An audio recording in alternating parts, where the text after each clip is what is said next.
Hey, what's going on, guys? Today we're talking about, has Yu-Gi-Oh gone too woke? By the way, thank you so much for clicking on the clickbait video. Obviously, Yu-Gi-Oh has not gone too woke. So recently, Konami, for those who don't know, they dropped a new tournament policy recently, as in yesterday. And so they talked about different things of like when to call a judge, when not to call a judge, what to do when a judge was called. Different things about like game state and basically slow play and a bunch of different things like that. Like Farfa actually has a really good video on this whole subject, on the actual, like, the whole thing. I'm actually just here though for one specific thing. If we can go ahead and find it, do that. Bet you that works. It might work, might not work. Missing, misunderstood. There it is. So number 3, unsportsmanlike conduct.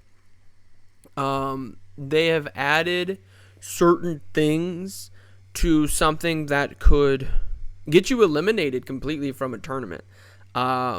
So these include intentionally misgendering another person, refusing to wear a mask when instructed to do so, or submitting fraudulent vaccination information. There are other things obviously with this as well, but this for some reason has caused a big amount of controversy and uproar on the Yu-Gi-Oh Twitters and the subreddits and different things like that. So I just wanted to answer the question for anybody who was confused.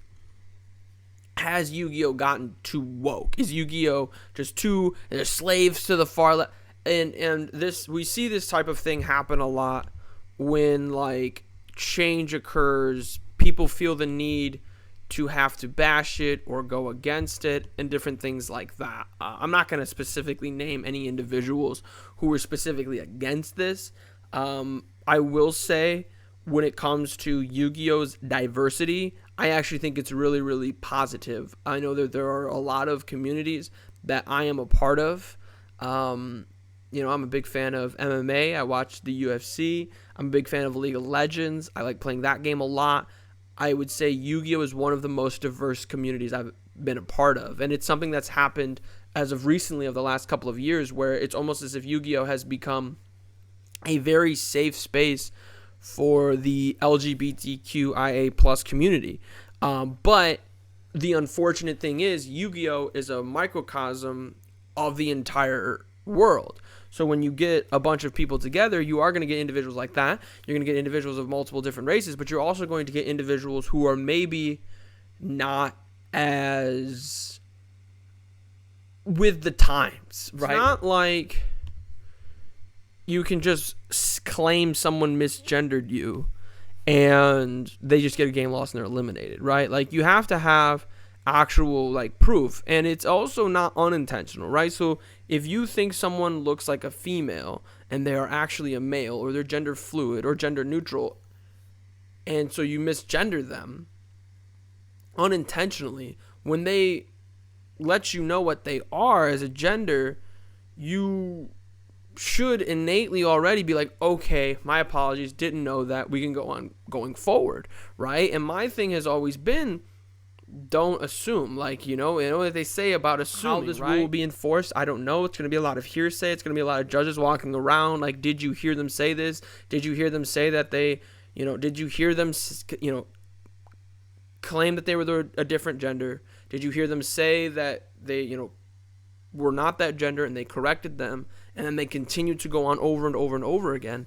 That makes sense. The thing is too with the vaccination thing, like, obviously if you commit fraud, you're not going to be like COVID is still going on, right? And then, to be honest, like, COVID or not, like, we probably should have been wearing masks to begin with, because a lot of people just be like getting sick, and we all know, right? We all know, we've all been to major Yu-Gi-Oh tournaments. It doesn't like smell super great, right? And so, like, if you're not going to shower, you should probably wear a mask, right? Like, it feels like something that can go there. But I understand people who I try to do my best to understand people who are against this sort of rule change, who are against this sort of thing.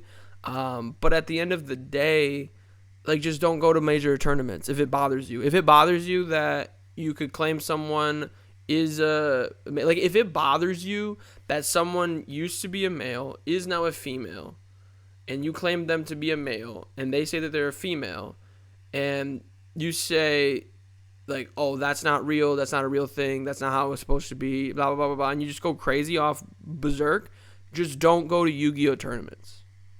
Like, it's really not that big of a deal. And we really, honestly, as someone who consistently goes to Yu-Gi-Oh tournaments, I don't want someone like that there. Like, I don't want someone who's distracting and detracting from what's going on. Like, I just want to talk about Yu-Gi-Oh. And if it is really going to bother you that much that someone is a different gender than they used to be, then just don't go to the game. Like, just don't go to the tournament, right? And if you get into a situation where you're like, hey, I'm sorry, I didn't mean to do that, I understand, like, what would you like to be called? And just call them that.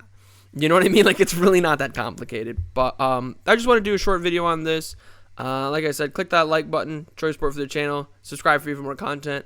But what are your thoughts, though? Let me know in those comments down below. Has Yu-Gi-Oh gotten too woke? I don't think so, but you guys might. So let me know in the comments down below. I like to view my comment section as a free and safe space. So do your best. But most importantly of all, as always, have a good day.